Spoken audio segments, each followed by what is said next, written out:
மலைப்பகுதிகளில் மட்டும் கொத்து கொத்தாக விளையும் சைவ ஆட்டுக்கால்.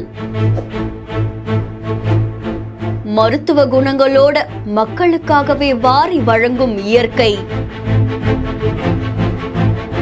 அதிகமா சாப்பிடக்கூடாதுன்னு எச்சரிக்கையும் விடுதா?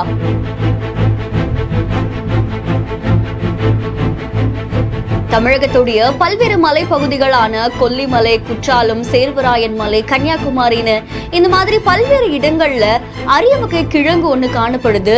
முடவாட்டுக்கால் கிழங்கு அப்படின்னு சொல்லப்படக்கூடிய இந்த செடிகள் பல குணங்கள் நிறைந்தது அப்படின்ற மாதிரியும் கூறப்படுது. ஆனா அதுக்கான மருத்துவ சான்றுகள் வழங்கப்படாத நிலையில இத மலைப்பகுதிகள்ல அங்க போகக்கூடிய மக்கள் மட்டும், சுற்றுலா பயணிகள் மட்டும் அதை விரும்பி சாப்பிடுறாங்க அப்படின்னும் கூறப்படுது.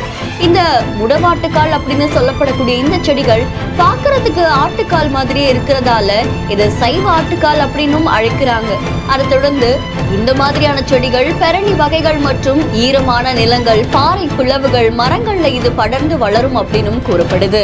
மருத்துவ குணம் இருக்கு அப்படின்னு சொல்லப்படுறதால மலைப்பகுதிகளுக்கு போகக்கூடிய மக்கள் அங்க இந்த செடிகளை சூப்பா வாங்கி பருகுறாங்க. அதை தொடர்ந்து வீட்டுக்கும் வாங்கிட்டு போறாங்க. ஆனா இது அதிகப்படியா உட்கொள்ளும் போது மத்த பிற பிரச்சனைகளும் ஏற்படும் அப்படின்ற மாதிரியும் சொல்லப்படுது. நீங்க மலைப்பகுதிகளுக்கு பயணிக்கும் போது இந்த மாதிரியான முடவாட்டுக்கால் செடிகளை பார்த்திருக்கீங்களா? அதை சுபச்சிருக்கீங்களா? அது எந்த மாதிரியான தன்மை கொண்டது அப்படின்ற உங்களுடைய கருத்துக்களை கமெண்ட்ல சொல்லுங்க. இன்னும் பல இன்ட்ரெஸ்டிங்கான வீடியோஸ்க்கு நம்ம பிஹைண்ட் நோட்ஸை ஃபாலோ பண்ணிக்கோங்க. செய்திகளை வழங்குவோர் GT holidays, Medway hospitals, Prithvi இன்னோவியர்ஸ்.